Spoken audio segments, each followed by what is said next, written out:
Welcome to Learning English, a daily 30-minute program from the Voice of America. I'm Jonathan Evans. And I'm Ashley Thompson.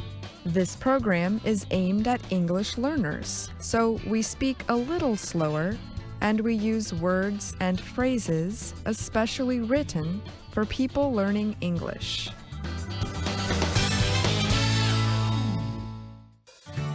Today on the program, you will hear from Susan Shand and Alice Bryant. Later, Kelly Jean Kelly will present America's Presidents. But first, representatives from the United States and more than 70 countries met in London last week to discuss the illegal wildlife trade. The delegates promised to work together to protect endangered animals. Experts estimate that the trade in endangered wildlife, including elephant tusks, rhinoceros horns, and tiger bones, is worth $17 billion a year. Now, hundreds of kinds of animals are at risk of dying out. Britain's Prince William spoke at the meeting. He said he understood that many countries do not have enough resources for law enforcement officials. But I am asking you to see the connections, to acknowledge that the steps you take to tackle illegal wildlife crime could make it easier to halt the shipments of guns and drugs passing through your borders. Illegal ivory trade activity has more than doubled since 2007. It has claimed many human lives. The International Ranger Federation reports that more than 100 wildlife protection officials died trying to fight poachers last year. And rare wild animals have been pushed to the edge of disappearing. More than 1,300 rhinos were killed in 2015 alone. And the number of Asian tigers has decreased by 95% in the last 100 years. Their body parts are in demand for Chinese medicines and alcoholic drinks. But it is not only big mammals that are at risk. For example, the numbers of an endangered water frog from Lake Titicaca in Peru have sharply decreased in recent years. Thousands have been caught to make a juice that some people believe has medicinal uses. There is, however, no scientific evidence to support those beliefs. At the meeting, delegates supported the decision by China at the beginning of this year to close its domestic ivory market. The move is considered a major step in protecting the world's elephant population. Aaron White is with the Environmental Investigation Agency in Britain. He said other animals need similar protection. This market was both stimulating demand for ivory and also enabling illegal ivory to be laundered through this legal trade. But that same issue still exists for big cats. Activists say existing UN rules on international organized crime can help fight the illegal wildlife trade. But they say those rules are not being used effectively. United States Attorney General Jeff Sessions told delegates that the U.S. will give $90 million to programs that fight illegal wildlife traffickers. He said, "These criminals must be, and they can be, stopped." The meeting attendees promised to work together to fight the illegal wildlife trade and recognize it as a serious and organized crime. But it remains to be seen how quickly they will act on those words.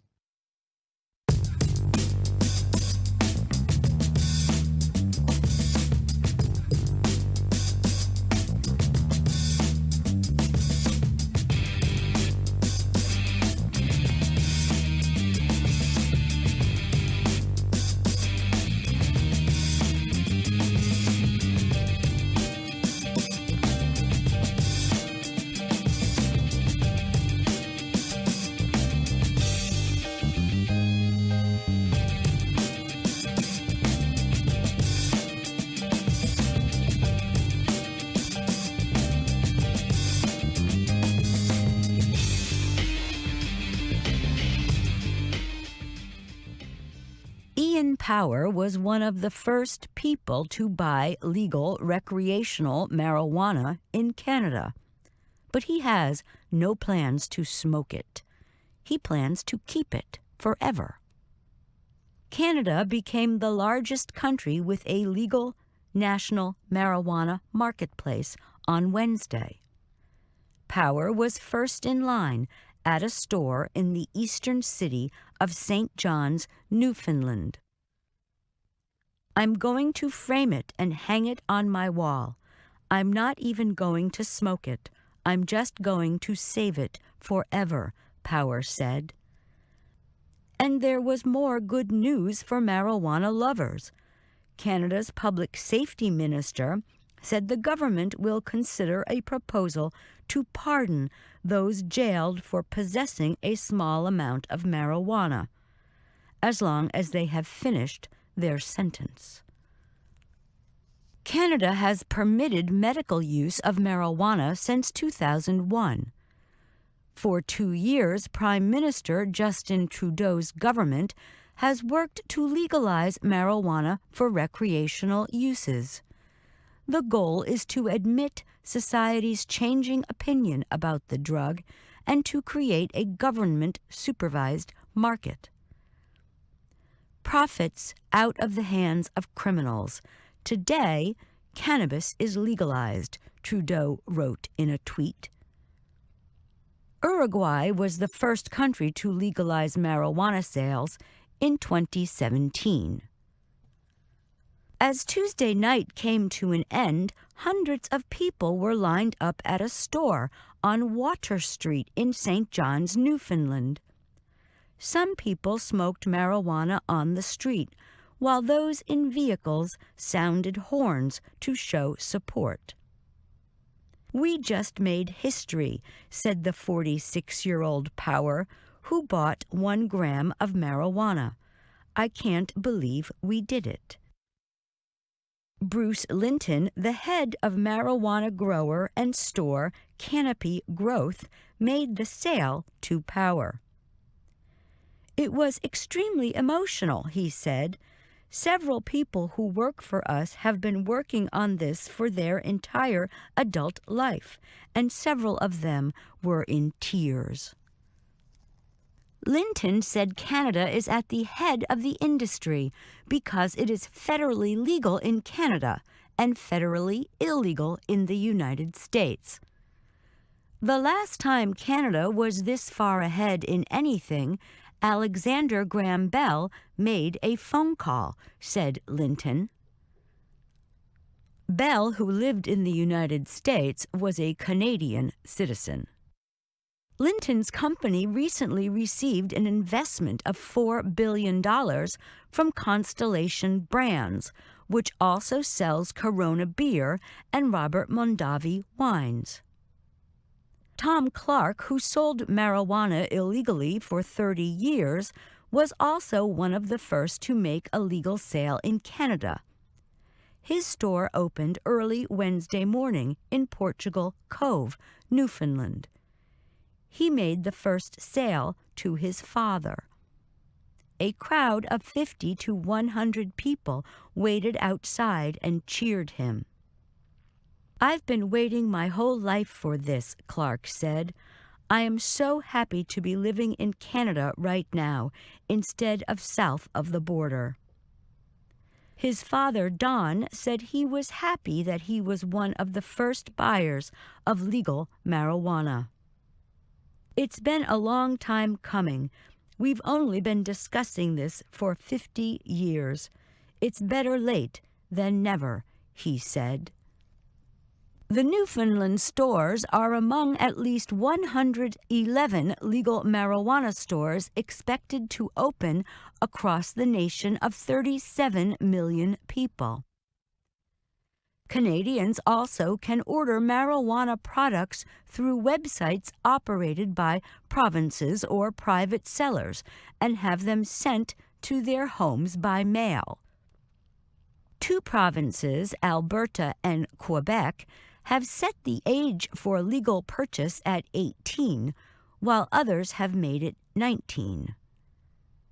No stores will open in Ontario, which includes the city of Toronto. The province with the largest population is working on its laws and does not expect stores until next year. Each province in Canada has different laws, but they all must meet conditions set by the federal government. I'm Susan Shand.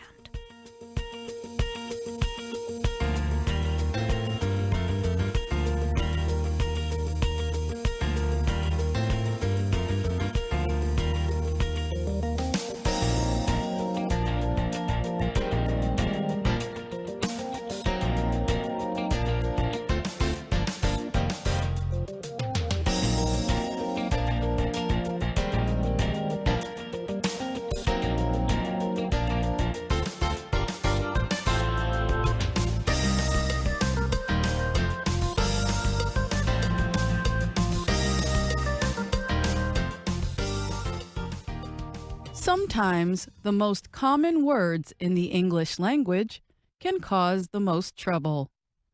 Today, we will talk about 4 adverbs that are often unclear to English learners. All 4 words relate to time in some way. They are just, already, still, and yet.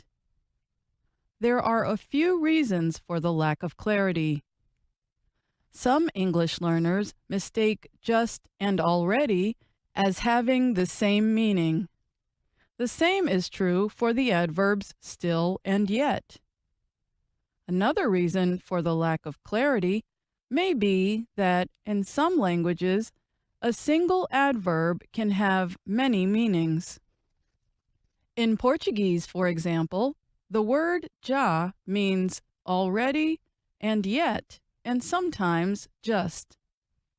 Whatever the reason, we are here today to lessen confusion around these adverbs and help you use them correctly. First, close your eyes and imagine a telephone call between 2 friends going to the movies. You will hear the 4 adverbs used. Think about their meanings and how each is different.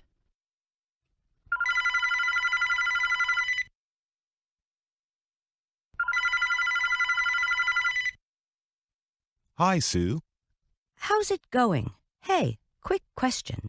Should we buy tickets online or at the theater?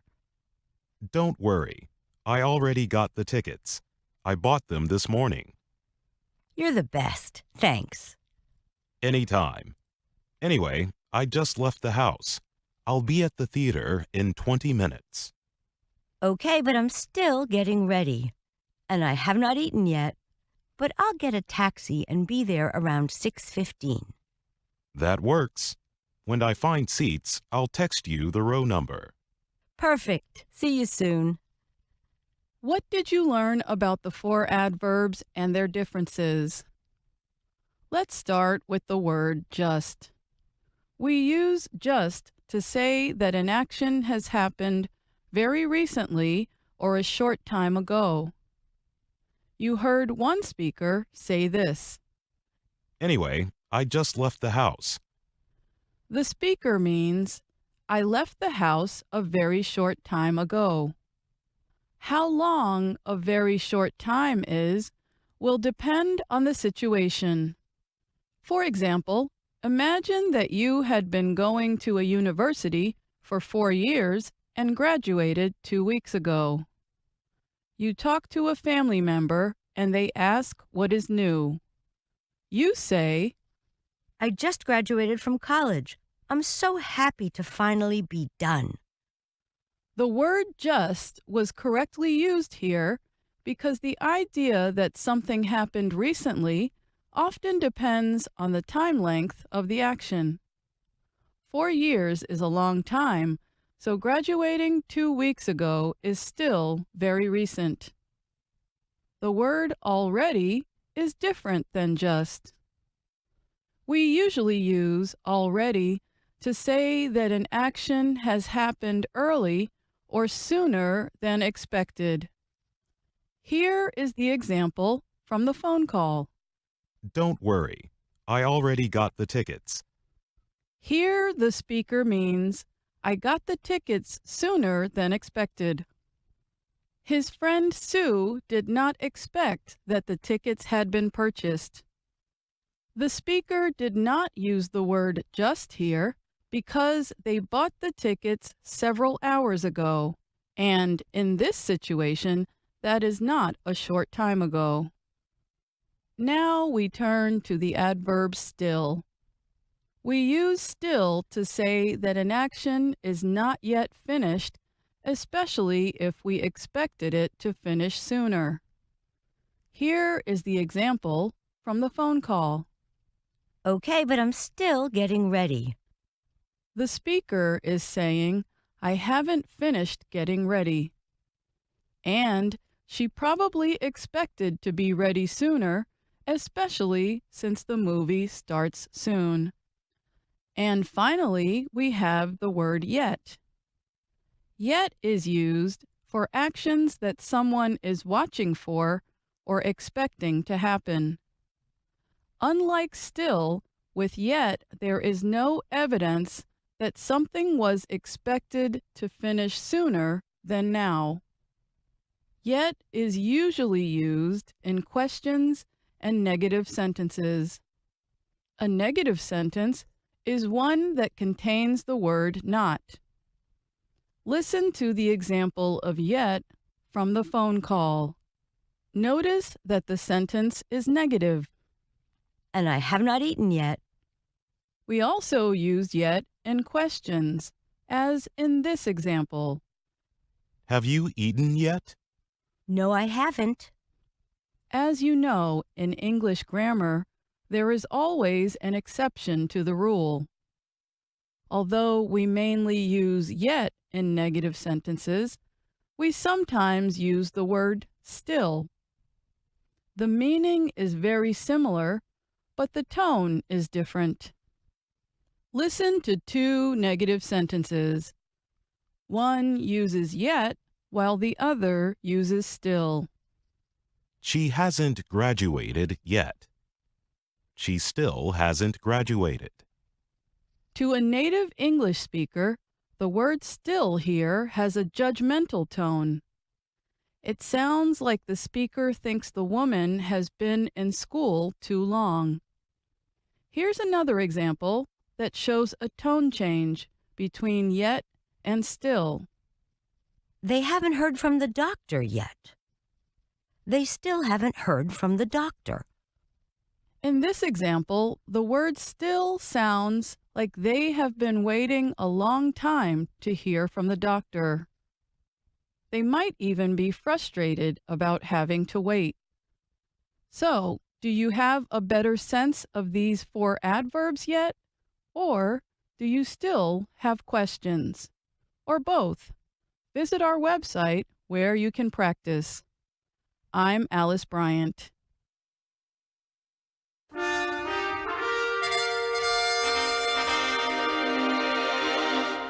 VOA Learning English presents America's Presidents. Today we are talking about Benjamin Harrison. His family name may sound familiar. That is because he was the grandson of President William Henry Harrison. That situation is unique in U.S. history so far. Harrison played an unusually active role as president at a time when most chief executives saw themselves as simply administrators. As a result, American writer and intellectual Henry Adams said, "Harrison was the best president since Lincoln." But most Americans remember little about him, except his connection to the previous President Harrison, who himself died after only a month in office.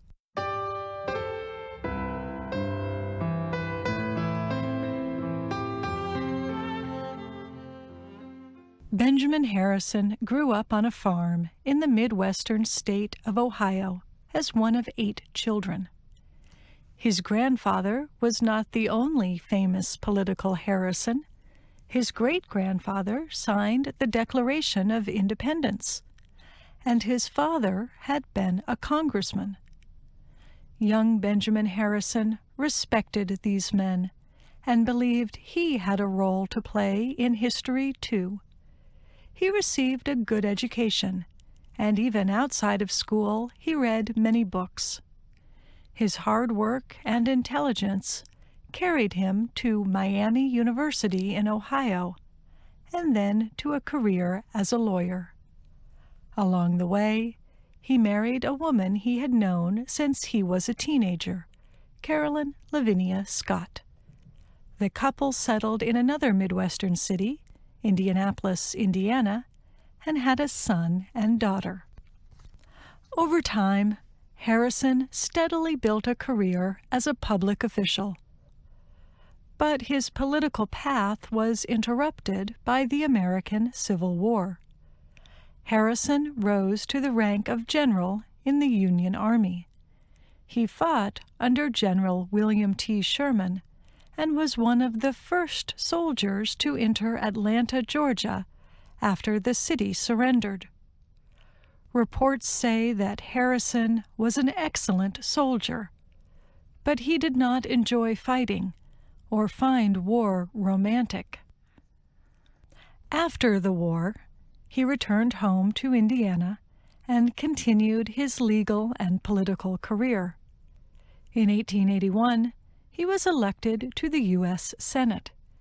But 6 years later, he lost his seat when Democrats came to power in his state. Harrison's loss of his Senate seat soon turned to a victory. The Republican Party nominated him as their candidate to run against Grover Cleveland in the 1888 presidential election. Cleveland's economic policies had become unpopular, and Republicans worked hard to support their candidate. They succeeded. Although Cleveland won the popular vote, Harrison won the Electoral College. In 1889, he followed his grandfather's footsteps all the way to the White House.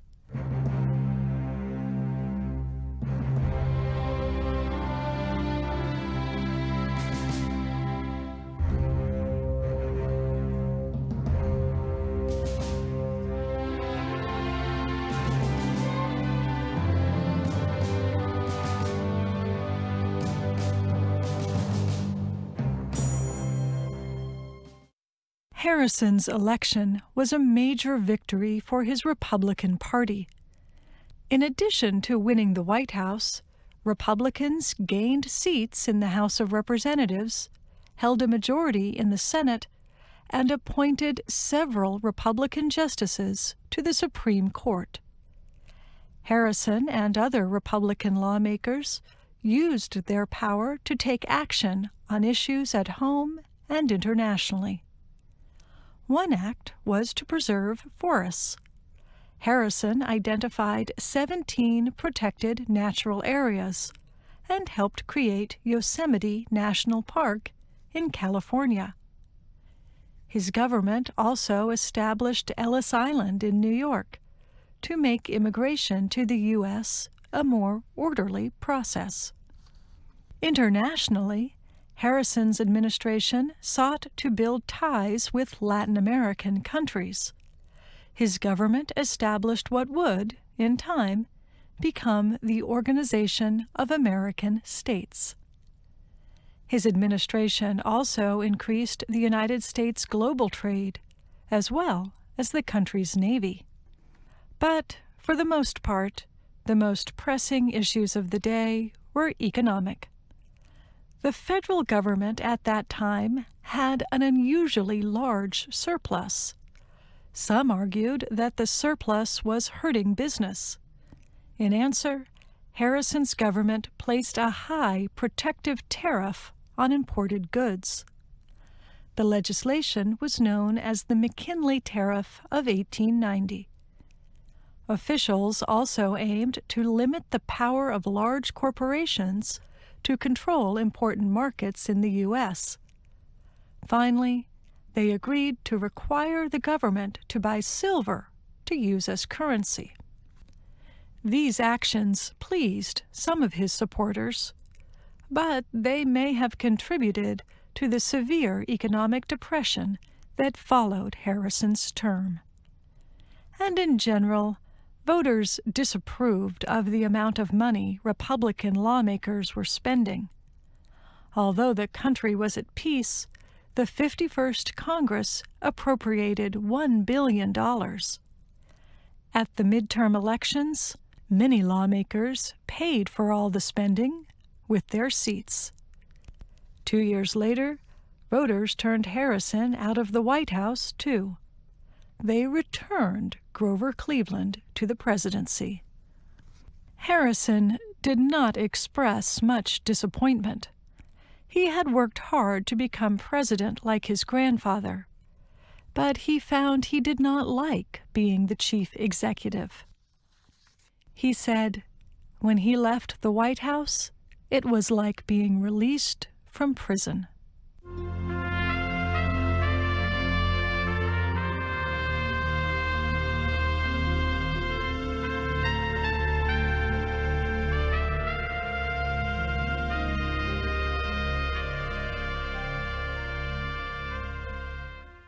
Among U.S. presidents, Harrison does not have one of the most dramatic biographies. The facts of his life show an intelligent, disciplined man who tried to live by his beliefs. But he was not considered passionate about many things, except perhaps his enjoyment of nature. And he did not have an easy way with people. Even his staff called him the human iceberg, because he could be aloof and act coldly toward people. Yet Harrison's family brought some warmth to his administration. His wife, Carolyn, was known to be a lively, social person. She was the first to install a Christmas tree in the White House. Some of Harrison's grandchildren also lived in the White House. Harrison permitted them to play on the grounds with their pet animals. During Harrison's term, the family kept a goat, which the children called Old Whiskers. Harrison's time in the White House saw sorrow, too. Toward the end of her husband's term, the First Lady became seriously ill with tuberculosis. For months, Benjamin Harrison divided his attention between his wife and his job, and yet in the end lost both. After his term as president ended, Harrison returned to his home in Indianapolis. He did some work as a teacher and lawyer and kept a good public image in his community. He also remarried.